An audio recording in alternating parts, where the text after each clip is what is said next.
여러분 반갑습니다. 전기는 빠지직 송건웅입니다. 오늘도 어김없이 전기기사실기, 전기산업기사실기 단답 콘텐츠를 여러분과 함께 진행해 보겠습니다. 우리는 오늘 91번부터 100번까지 함께 할 거고요. 91번 UPS부터 들어가 보겠습니다. 자, UPS란 무엇인가? 여러분 UPS 뭔가요, 이거? UPS. UPS는요. Uninterruptible Power Supply의 약자예요. 그럼 직역을 해보면 전력의 어떤 끊김 없이 공급이 이루어진다는 거거든요. 그러니까 바꿔 말해서 이 정전이 되더라도 전력을 공급해주겠다 이거예요. 그러니까 전력 끊김 없이 공급해주겠다. 어떤 비상 장치입니다. 그래서 우리말로 무엇이냐라는 것을 물어볼 수 있고요. UPS의 동작 원리를 물어볼 수 있어요. 자, 첫 번째, 우리말로는 무엇인가? UPS, 무정전 전원 공급 장치 이렇게 가주시면 됩니다. 자, UPS를 우리말로 써봐라 라고 한다면 무정전 전원 공급 장치. 자, 그럼 UPS란 도대체 어떤 원리입니까? 라고 한다면 평상시에는요, 그 교류 전원을 정유기로서 직류로 변환하고요, 인버터에 의해서 안정된 교류로 역변환하여 부하에 전력을 공급합니다. 그리고 정전이 되었을 때 정전 시에는 축전지가 방전하여 인버터로서 교류를 역변환하여 부하에 전력을 공급한다. 그러니까 이게 뭐냐면 평상시에는 우리가 교류 전원을 사용해서 부하에 전력을 공급하잖아요. 그런데 그것을 정유기를 사용해서 직류로 변환을 합니다. 그리고 그것을 축전지에 저장시켜 놓는 거예요. 근데 정전이 발생했습니다. 이때 축전지에 우리 충전해 놓은 거 있죠? 그것을 이제 인버터를 활용해서 다시 교류로 바꿔요. 그리고 이제 정전이 되었으니까 그 전력 공급이 끊기지 않도록 교류로 변환해서 이제 부하에 전력을 공급해 주는 것이죠. 이것이 UPS의 기본적인 원리입니다. 그래서 이 두 우리말과 UPS의 의미를 여러분이 꼭 기억을 해주시고, 여러분 UPS 이게 언제였죠? 2022년 10월쯤이었죠. 그때 카카오 데이터 센터, 정확히는 SK CNC 판교 데이터 센터 있잖아요. 그곳에서 화재가 일어나는 안타까운 사고가 있었습니다. 그래서 그 화재의 원인이 무엇이냐라고 한다면 전기실의 어떤 화재가 이제 주 원인이었는데, 특히 그 UPS 설비의 누전으로 이 사고가 일어났습니다. 이게 카카오 데이터 센터 화재가 일어나면서 우리가 뭐 카카오톡도 못했고 멜론 음악 듣는 그런 어플리케이션이죠. 그 다음에 다음, 네이버 일부 서비스가 좀 지원이 안 됐었어요. 원래 UPS가 있었다면 화재가 일어나도 비상으로 전력을 공급해줘서 복구할 때까지의 시간을 벌어줘야 되는데, 이게 UPS 쪽에서 문제가 발생한 거기 때문에 당장 어떻게 손 쓸 수 없었던 그런 사건이 하나 있었습니다. 그래서 참 안타까운 사고였는데 앞으로는 이런 사고들이 좀 줄어들고 없어졌으면 좋겠습니다. 자, 어쨌든 UPS란 무엇인가라는 거에서 우리말과 UPS란 의미까지 여러분이 가져가 주시면 감사하겠습니다. 자, 이어서 92번입니다. 역류를 개선하는 원리가 도대체 무엇이냐? 우리 역류를 개선한다라는 이야기는 많이 들어봤죠. 그런데 그 원리에 대해서 잠깐 말씀드리면, 콘덴서에 의해서 진상 무효분의 전류를 공급함으로써 유도성 부하의 지상 무효 전류를 감소시켜서 역류를 개선하는 겁니다. 이게 너무 지상분이 많다 보면 역률이 뒤처지죠. 그래서 콘덴서로 진상 무효분을 공급하는 거예요. 그래서 어느 정도 상쇄시키는 거죠. 그 역할들을. 자, 다시 정리해 보면 역률은 어떻게 계산하냐면 콘덴서에 의해서 진상 무효분의 전류가 나오거든요. 그래서 그것을 공급함으로써 유도성 부하의 지상 무효 전류를 감소시켜서 역률을 계산하게 됩니다. 그래서 여러분이 역률 계산하는 원리가 무엇이냐라고 한다면 콘덴서에 의해서 진상 무효분의 전류를 공급함으로써 유도성 부하의 지상 무효 전류를 감소시켜 역률을 개선한다. 이렇게 가져가 주시면 되겠습니다. 자, 이어서 93번으로 넘어가 볼게요. 콘덴서 설비가 굉장히 많은데 이 콘덴서 설비의 주요 사고 원인이 무엇이냐라고 한다면 크게 세 가지가 있습니다. 첫 번째, 콘덴서 설비의 모선 단락 및 지락, 이런 부분이 좀 사고의 원인이 될 수 있고요. 두 번째, 콘덴서 소체 파괴 및 도층간 절연 파괴. 그리고 세 번째, 콘덴서 설비 내의 배선 단락. 이렇게 가주시면 되겠습니다. 다시 세 가지. 첫 번째, 콘덴서 설비의 모선 단락 및 지락. 두 번째, 콘덴서 소체 파괴 및 층간 절연 파괴. 세 번째, 콘덴서 설비 내의 배선 단락. 이렇게 세 가지를 여러분이 가져가 주시면 되겠습니다. 94번 보겠습니다. 전력용 진상 콘덴서의 정기 점검 세 가지를 써봐라. 정기 점검 중에서 유관 검사에 대한 내용을 세 가지 쓰라는 내용이 나와요. 유관 검사라는 건 뭐냐면 우리가 눈으로 봤을 때 이상 유무를 판단할 수 있는 것을 의미합니다. 자, 세 가지 말씀드릴게요. 첫 번째, 단자의 이완 및 과열 유무를 점검할 수 있습니다. 그리고 두 번째, 용기의 발청 유무를 점검할 수가 있고요. 눈으로 보면 딱 확인할 수가 있죠. 그리고 세 번째, 어떤 누설 유무를 점검할 수 있습니다. 어떤 기름이 누설되었는지 안 되었는지를 가시적으로 확인할 수가 있다. 이렇게 생각해 주시면 되겠습니다. 다시 전력용 진상 콘덴서를 점검할 건데요.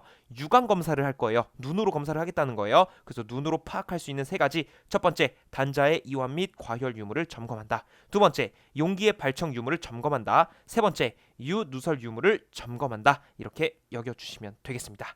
자, 우리는 95번으로 넘어가 보겠습니다. 자, 95번. 직렬 리액터의 역할입니다. 그러니까 직렬 리액터는 어떤 기능을 수행하고 있는지 한번 보자는 거예요. 크게 5가지로 나눌 수가 있어요. 자, 대표적인 것으로 첫 번째, 제5 고조파를 제거합니다. 두 번째, 콘덴서 사용 시 고조파에 의한 전압 파형 왜곡을 방지한다. 즉, 어떤 파형의 왜곡을 방지한다. 세 번째, 콘덴서를 투입할 때는요, 어떤 투입할 때 그 돌입 전류가 들어가거든요. 그 돌입 전류를 어느 정도 억제시킬 수가 있습니다. 네 번째, 콘덴서 개방 시 재점호한 경우, 그러니까 다시 붙었을 경우 모선의 과전압 억제를 하게 됩니다. 다시 콘덴서 개방 시 재점호한 경우 모선의 과전압 억제. 다섯 번째, 개전기의 오동작을 방지하게 됩니다. 이것이 바로 직렬 리액터의 역할이 되겠습니다. 다시 5가지, 직렬 리액터 5가지 써봐라. 첫 번째, 제5고조파 제거. 두 번째, 콘덴서 사용 시 고조파에 의한 전압 파형 왜곡 방지. 세 번째, 콘덴서 투입 시 돌입 전류 억제. 네 번째, 콘덴서 개방 시 재점호한 경우 모선의 과전압 억제. 다섯 번째, 개전기의 오동작 방지. 이렇게 5가지 여겨주시면 되겠습니다. 이렇게 95번 알아봤고요. 우리는 96번으로 넘어가 보겠습니다. 자, 96번. 방전 코일과 직렬 리액터란 무엇인가? 여러분, 방전 코일이랑 직렬 리액터 어떤 역할을 하는지 대표적인 것들을 쓰라고 하거든요. 자, 첫 번째, 방전 코일입니다. 방전 코일은요, 이 콘덴서에 축적된 잔류 전하를 방전시키는 역할을 하게 됩니다. 다시, 방전 코일은 이름 그대로 잔류 전하를 방전시킨다. 정확히는 콘덴서에 축적된 잔류 전하를 방전시킨다. 자, 그리고 직렬 리액터라는 게 있습니다. 직렬 리액터는요, 제5 고조파를 제거해서 파형을 개선시킵니다. 우리 좀 전에 했던 내용이랑 일맥상통하는 거죠. 직렬 리액터의 가장 대표적인 역할은 제5 고조파를 제거해서 파형을 개선시키는데 그 목적을 두고 있습니다. 그래서 방전 코일과 직렬 리액터 여러분이 꼭 기억을 해주시면 좋을 것 같고요. 우리는 97번으로 넘어가 볼게요. 고조파를 감소시키기 위한 직렬 리액터의 용량. 그러면 고조파를 내가 감소시킬 건데 그 용량을 어떻게 해야 되는가? 이거에 대해서 묻고 있게 되는 것입니다. 자, 첫 번째, 제5 고조파에 의한 용량에 대해서는요, 이론상 4%로 가주시면 되고, 실제로는 6%로 가주시면 되겠습니다. 여러분, 이게 정확히 어떤 의미냐면, 콘덴서 회로에서 고조파를 감소시키기 위해서 그 콘덴서 용량에 비해서 직렬 리액터 용량을 어떻게 가져가야 되는지 그거를 물어보는 거예요. 그래서 여러분은 그냥 5 고조파에 의한 용량이 나오면 이론상 4%, 실제로는 6%로 용량을 가져가야 되는구나, 이렇게 생각해 주시면 되고, 만약에 5 고조파가 아니라 3 고조파를 물어본다면 3 고조파에 의한 용량은 이론상은 11%의 용량을 가져가야 되고, 그런데 실제로는 한 13% 가져가야 되는구나, 이렇게 생각해 주시면 됩니다. 근데 여기서 의문이 생깁니다. 아니, 잠깐만요. 이론상 4%, 이론상 6%, 다시 5고조파는 이론상 4%, 실제는 6%, 3고조파는 이론상 11%, 실제는 13인데 왜 이론과 실제가 다르게 됩니까? 이렇게 생각할 수 있죠. 당연히 생각할 수 있습니다. 여러분, 그런데 항상 그런 게 있어요. 이론하고 어떤 실제는 아주 약간의 차이가 발생할 수밖에 없습니다. 왜냐하면 이게 이론상 4%, 11%라고 하지만 실제로 어떤 주파수에 의한 영향을 받을 수가 있어요. 어떤 주파수의 변동성 이런 것 때문에. 그래서 실제로는 좀 더 여유를 두는 거예요. 그래서 실제로는 5구조파인 경우는 6%, 3구조파는 13%, 이렇게 해서 한 여유를 좀 줬다라고 생각해 주시면 되겠습니다. 그래서 여러분이 직렬 리액터 용량은 두 가지로 나뉘어요. 5구조파일 때랑 3구조파일 때랑 이론과 실제치를 꼭 기억을 해주셔야 되겠습니다.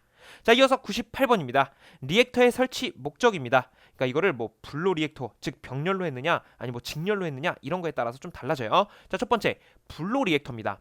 여러분, 불로 리액터는요 병렬 리액터랑 같은 말이에요. 그래서 여러분이 불로 혹은 병렬 리액터를 봤다면 이거는 페란티 현상을 방지한다 라고 여겨주시면 되고, 자, 두 번째 직렬 리액터는 뭐냐면 제5고조파를 제거한다. 이거 벌써 오늘 세 번째 나옵니다. 그쵸? 자, 그리고 세 번째 소호 리액터는 뭐냐면 지락 전류를 제한한다.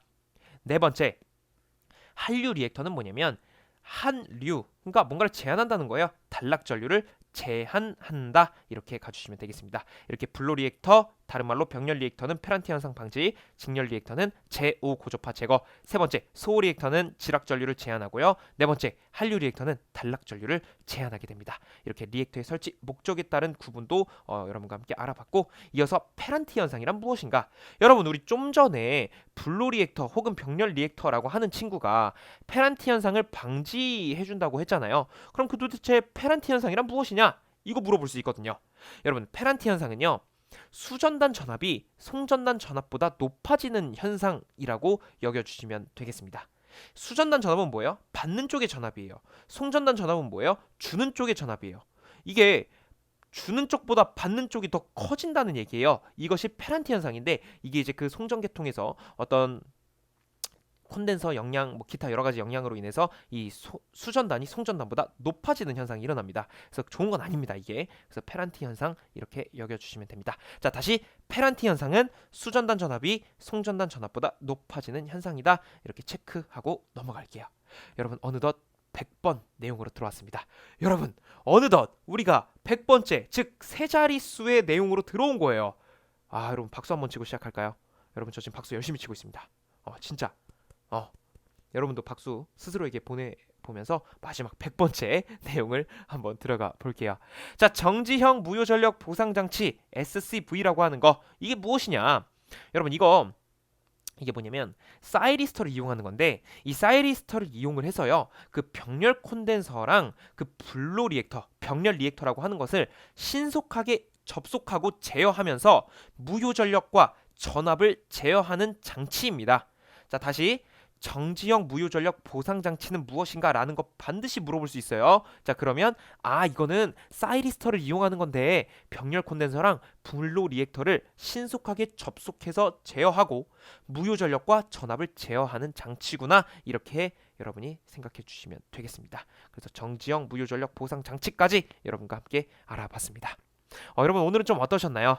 오늘은 좀 콘덴서 그리고 리액터 관련해서 이야기를 좀 나눠봤어요. 그래서 이 부분에 대해서도 물론 더 많은 내용들이 있지만 가장 중요하고 빈출되었던 문제들을 위주로 정리를 해서 가져왔습니다. 그래서 일단 적어도 여러분 반드시 이 정도는 우리가 우선순위로 두고 암기를 해야 되고, 반드시 여러분 이 콘텐츠 안에서 내용을 다 했다 그래서 끝내는 것이 아니라 분명히 단답은 내용이 상당히 더 많이 있어요. 자, 어떻게 공부를 해야 되냐면, 일단은 이 콘텐츠를 다 봤다는 가정하에 이게 한 150번 내용까지 가면 끝이 날 것 같아요, 왠지. 근데 이제 여러분 스스로 공부를 또 하셔야 되잖아요. 그럴 때는 기출문제에 나왔던 단답을 우선적으로 암기를 하는 겁니다.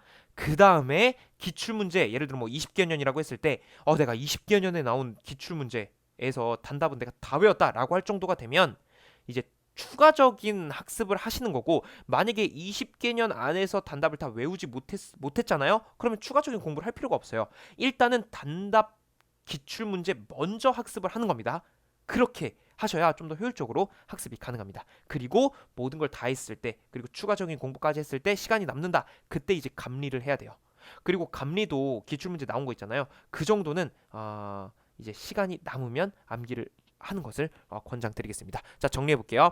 자, 단답은 기출문제에 나왔던 거 우선적으로 먼저 반드시 다 외운다. 그걸 다 외웠을 때 감리 기출문제에 나왔던 거, 기출문제에 나온 감리 정도만 빠르게 학습한다. 그리고 시간이 남으면 추가적인 단답 공부를 하는 거지 먼저 추가적인 걸 하는 것이 아닙니다. 그렇게 해주세요.